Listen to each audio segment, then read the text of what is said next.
नमस्कार FY BA विद्यार्थी मित्रों। आज हम कविता के पड़ाव नामक पुस्तक में दी गई सुमित्रानंदन पंत की कविता है द्रुतझरो, उसका आज हम भावार्थ करेंगे। तो चलो मित्रों, अब हम द्रुतझरो नामक कविता का भावार्थ करेंगे।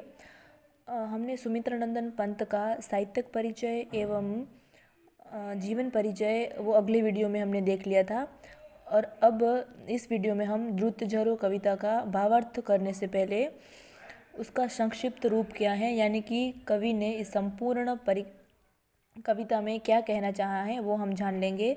तो प्रस्तुत कविता में कवि पतंजी ने मानवता को नवीन एवं उसको विकासशील एवं गतिशील बनाए रखने के लिए जो हमारी पुरानी और जीर्ण हो चुकी परंपराएं हैं उन्हें हमें बदलना होगा। यानी कि मानवता है, हम मनुष्य हैं, उसको एक नवीन रूप देने के लिए ज़रूरी है कि जो हमारी पुरानी मान्यताएं हैं उसे हमें भुला देना है। तो प्रस्तुत कविता में कवि ने जड़ जीर्ण और पुरातन को विदा लेने की और अब उनकी जगह एक नवीन जगह देने की बात कवि ने इस प्रस्तुत काव्य में की है कि जो हमारी पुरानी एवं जड़ हो चुकी है परंपरा है उसे हमें भुला देनी चाहिए और उसकी जगह हमें नवीन हमारी जो परंपराएं हैं उसको अपनाना चाहिए। कवि हैं वह प्राचीनता के प्रति विद्रोह प्रकट करते हैं, क्योंकि प्राचीनता की जो हमारी परंपराएं एवं रूढ़ियां हैं उनको हम जब तक भूला नहीं देंगे, यानी कि प्राचीन परंपराओं को जब तक हम ख़त्म नहीं कर देंगे तब तक जो नवीन विचार हैं, नवीन परंपराएं हैं वो हम तक नहीं पहुंचेंगी, क्योंकि हमारे मन में पहले से ही प्राचीन रूढ़ियों ने घर किया हुआ है। तो उसकी जगह ये नई परंपराएं हैं वो नहीं आ सकेगी। तो हमें प्राचीनता का विरोध करना चाहिए। इस बात को एक संक्षिप्तता से समझाने के लिए कवि ने एक वृक्ष का प्रतीक लिया है। कवि ने एक वृक्ष को माध्यम बनाते हुए कहा है कि जैसे कि कोई एक वृक्ष हो, उस पर जो पुराने पत्ते हो जो सूख चुके हैं, गंदे हो चुके हैं, अब वो पेड़ पर से वो पत्ते जब तक गिर नहीं जाएंगे, जब तक वो पत्ते हैं वो झड़ नहीं जाएंगे, तब तक उस पर जो नए पत्ते हैं वो नहीं उग सकेंगे। अगर हमें उस पेड़ को हरा भरा रखना है, अब हमें उस पेड़ को नया बनाना है, हम चाहते हैं कि उस पेड़ पर नई नई कलियां फूटे, नए नए पत्ते आएँ, तो उसके लिए हमें जो उस पेड़ पर जो पुराने पत्ते हैं उसको निकालना होगा। यदि वो पुराने पत्ते निकल जाएंगे तभी ही जो नए पत्ते हैं वो उस पर अंकुरित होंगे।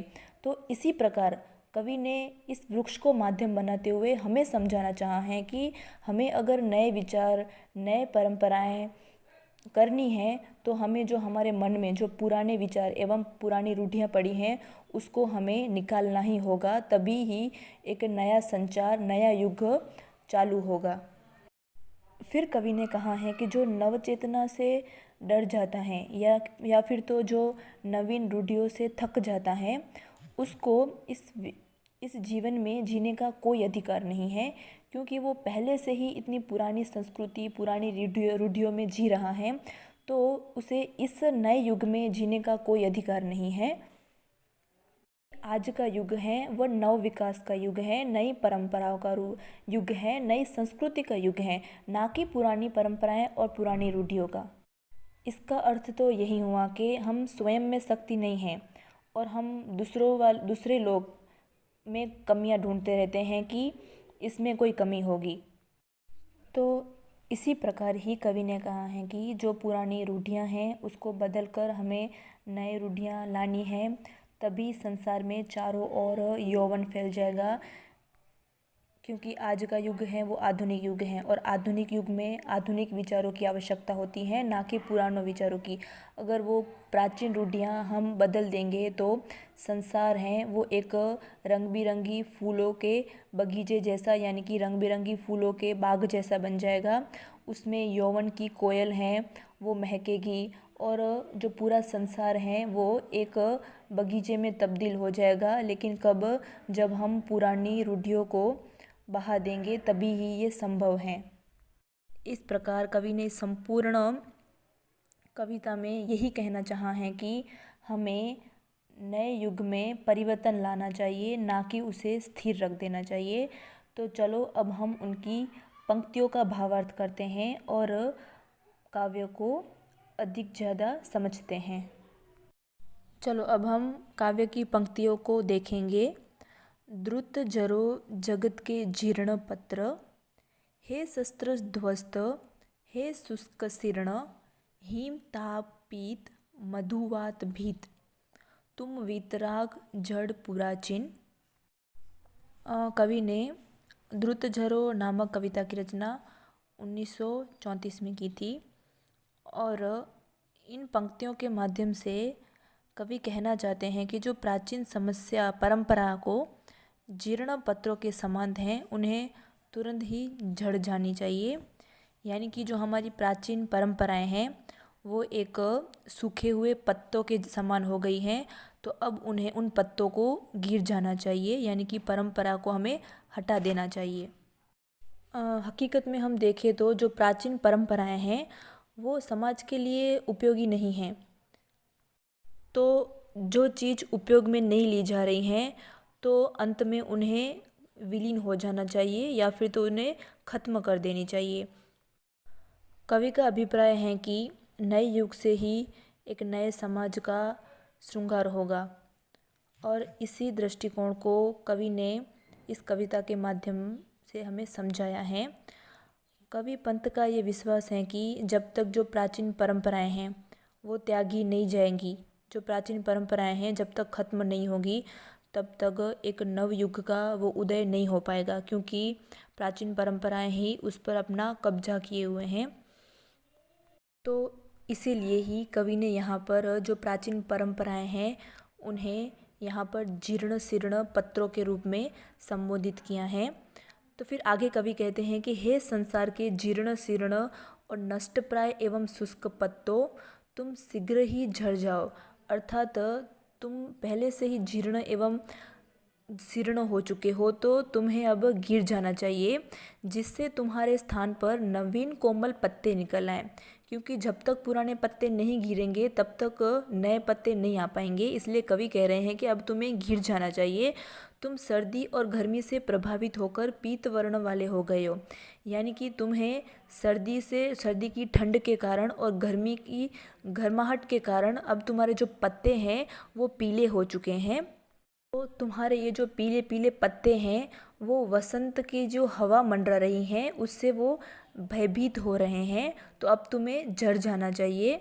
वसंत ऋतु की जो हवा है वो पीले पत्तों को झाड़ देती हैं, गिरा देती हैं, क्योंकि वसंत ऋतु एक ऐसी ऋतु है कि जिसमें पेड़ के सारे पत्ते हैं वो गिर जाते हैं और उसके स्थान पर नए नए पत्ते उगते हैं। तो वसंत ऋतु के डर से जो पीले पत्ते हैं वो भयभीत हो रहे हैं। कवि कहते हैं कि तुम वीतराग हो। यहाँ पर कवि ने पेड़ को यानी कि पुरानी परंपराओं को वीतराग कहा है। तो वीतराग अर्थात उसका अब किसी के साथ संबंध नहीं रहा, उसका संबंध अब कट चुका है। तो अब तुम वीतराग हो चुके हो, अब तुम्हें झड़ जाना चाहिए। अब हम दूसरी पंक्तियों को देखें तो निष्प्राण विगत युग मृत विहंग, जड़ नीड़ शब्द ओ श्वासहीन, च्युत अस्त व्यस्त पंखों से तुम जर्जर अनंत में हो विलीन।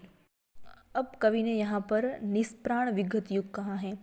निष्प्राण यानी कि जिसमें जान नहीं होती है, कि जिसमें प्राण नहीं होता है, और विगत युग यानी कि जो युग बीत चुका है, यानी कि अब वो भूतकाल हो चुका है। अब उस भूतकाल की चीज़ें जो निर्जीव हैं और वो निर्जीव ही रहेंगी, क्योंकि अब वो युग है वो बीत चुका है, उसके स्थान पर अब नया युग आ गया है।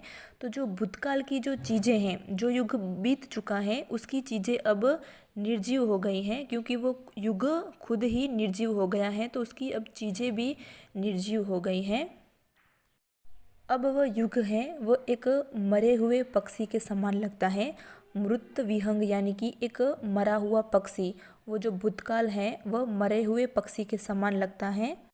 फिर कवि कह रहे हैं कि अब उस मृत पक्षी ने अब भी उस संसार में अपना नीड़ निर्मित किया हुआ है, यानी कि अभी भी वो मरा हुआ पक्षी इस संसार में अपना नीड़ बनाए रखा है, तो उसमें बोलने और सांस लेने की जरा भी शक्ति नहीं रह गई है, क्योंकि वो तो अब मर चुका है, लेकिन फिर भी वो आधुनिक युग में पड़ा हुआ है। यहाँ पे कवि ने जो प्राचीन हमारी रूढ़ियाँ हैं, प्राचीन परंपराएं हैं, उसको एक मृत विहंग के माध्यम से समझाया है। यानी कि प्राचीन परंपराएं हैं, उन्हें मृत विहंग का प्रतीक दिया है, माध्यम बनाया है। तो कवि इन पंक्तियों के माध्यम से ये कहना चाहते हैं कि अब भी कुछ ऐसी प्राचीन परंपराएं हैं जो अभी भी अपना स्थान है वो रखे हुए हैं, तो उसका अब कोई मतलब नहीं है। वो भले समस्याएं या फिर परंपराएं हैं, प्राचीन परंपराएं हैं, वो इस युग में भले ही हैं, लेकिन वो जीवित नहीं हैं, वो मरी हुई हैं। उसका प्रभाव अब हीन हो चुका है, यानी कि वो प्रभावहीन हो चुकी हैं। भले पुरानी समस्याएं आधुनिक युग में हैं, पर वे अभी परंपराएं हैं वो मृत हो गई हैं, अपना अस्तित्व है वो उनका नष्ट हो चुका है। तो अब इन महत्वहीन परंपराओं को विदा कर लेने में ही हमारा सबका भलाई है। फिर कवि ने एक पंक्ति लिखी है कि च्युत अस्त व्यस्त पंखों से तुम, यानी कि जो मृत पक्षी हैं उनके पंख, जब वो पक्षी मर जाता है तो उसके पंख हैं वो अस्त व्यस्त होकर बिखर जाते हैं। उसी प्रकार कवि कहते हैं कि जो प्राचीन पत्ते हैं, यानी कि जो प्राचीन रूढ़ियाँ हैं, वह भी अब इस विश्व में विलीन हो जाए, अब उसकी कोई आवश्यकता नहीं है। तो इस प्रकार कवि ने इन पंक्तियों के माध्यम से, यानी कि इन पंक्तियों को पुरानी जो परंपराएं हैं उनको एक मरे हुए पक्षी के समान बताया है। जिस तरह मरे हुए पक्षी का कोई भी महत्व नहीं होता, उसी प्रकार मरी हुई परंपराएं का भी कोई महत्व नहीं होता। अब अगली पंक्तियों की ओर बढ़ते हैं। कंकाल झाल जग में फैले, फिर नवल रुधिर पल्लव लाली, प्राणों की मरमर से मुखरित, जीव की मांसल हरियाली। अब कवि ने इन पंक्तियों के माध्यम से जो पहले विप्लव, क्रांति अथवा विनाश हो चुका है, अब उसके स्थान पर एक नवजीवन की कामना व्यक्त की है। इसलिए ही कवि ने इन पंक्तियों के माध्यम से कहा है कि जिस प्रकार जीर्ण शीर्ण पुराने पत्तों के झड़ जाने के बाद उसके स्थान पर लाल लाल जो नई नई कोमलें अंकुरित होती हैं, उसी प्रकार ही प्राचीन परंपरा और रूढ़ियों के समाप्त हो जाने पर जग के शरीर में जो अब केवल मात्र एक अस्थि पंजर, यानी कि जो एक हार्ड पिंजर रह गया है, उसके स्थान पर अब नवीर रुद्धि का संचार होगा और प्राणों को वो आनंदमयी वाणी से जीवन में स्वस्थ हरियाली का आविर्भाव होगा। यानी कि हमारा जो शरीर है वो पुरानी रूढ़ियों एवं परंपराओं से केवल एक हार्ड पिंजर रह गया है। अब उसके स्थान पर उसमें नया खून, नया रुधिर दौड़ेगा और जिससे हमारा जीवन है वह आनंदमय हो जाएगा, एक हरियाले स्थान जैसा वो हमारा जीवन हो जाएगा। अब आगे की पंक्तियाँ। मंजरित विश्व में यौवन के, जग कर जग का पीक मतवाली, जिन अमर प्रणय स्वर मदिरा से, भर दे फिर नवयुग की प्याली। अब कवि ने इन पंक्तियों के माध्यम से कहा है कि जीवन में जो गतिशीलता है और आनंद की दोनों मिल जाएंगे, तब विश्व में एक नए रूप का यौवन हमारे सामने आएगा और वो हमारा यौवन है वो कोकिल के समान आनंदित होकर कूक उठेगा और अपने अमर प्रणय के स्वर की मदिरा से फिर नवयुग की प्याली को भर देगा। कवि का कहने का आशय यह है कि जब प्राचीन रूढ़ियाँ और परंपराएं समाप्त हो जाएगी, तभी ही जो नया युग है उसका उदय हो पाएगा। जब तक प्राचीन रूढ़ियाँ हैं वो ख़त्म नहीं होगी, तब तक नया युग चालू नहीं हो पाएगा। उस समय सर्वत्र संसार नवीन आशा, नवीन आकांक्षा, नवीन सुख और सुंदरता से हमारा जीवन भर जाएगा, जब नई रूढ़ियाँ हैं वो आ जाएंगी। इस प्रकार है वो जो संपूर्ण विश्व एक सुंदर बाग के जैसा बन जाएगा जब नवीन रूढ़ियाँ, नई परंपराएं हमारे इस आधुनिक युग में आ जाएंगी।